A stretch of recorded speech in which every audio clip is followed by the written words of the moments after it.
Ena. İşleşim. Akümülatörde de işledi. İşleyemi göreyim diye. Koy kızlar. Gönne cene bak. Ene dak yani.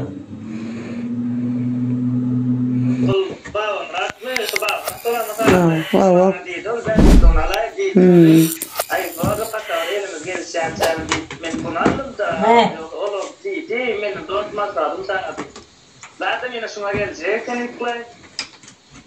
Şundan bir kısana neysen ha pulu karşılamazsın.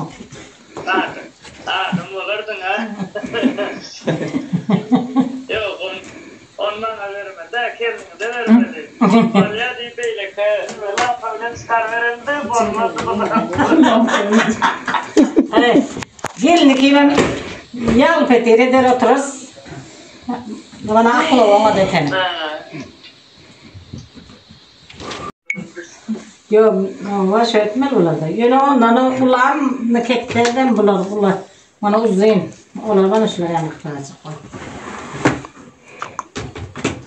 Önünde duracak mı? İğne boyunu boşlayan mı? Allah iğne boyu.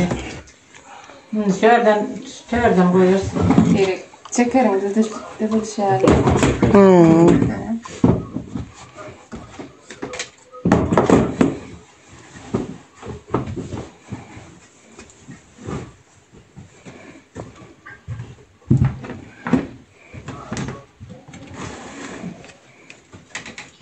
Tartıp ne yapayım?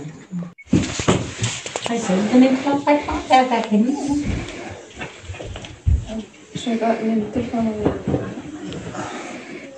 Bana bir şey ne oldu? Bol ağır korkmasın. Su var. Bir aşağılık yer kalmalı oradan.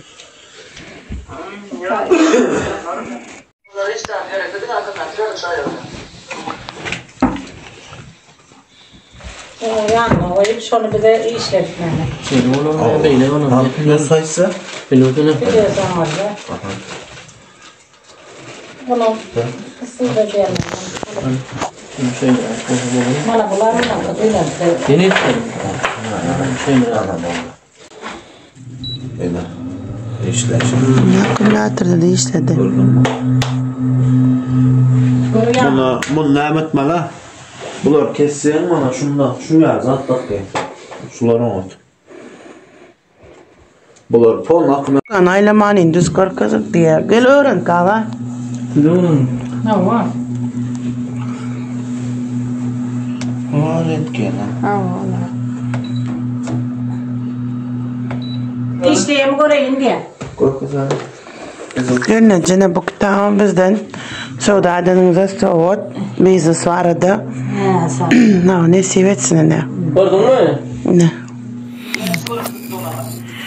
Buna çıkmıyor. Enerji aynen. Enerji. Enerji ayıran. Ene dak yani. Ben şu dursun alayım. Deme.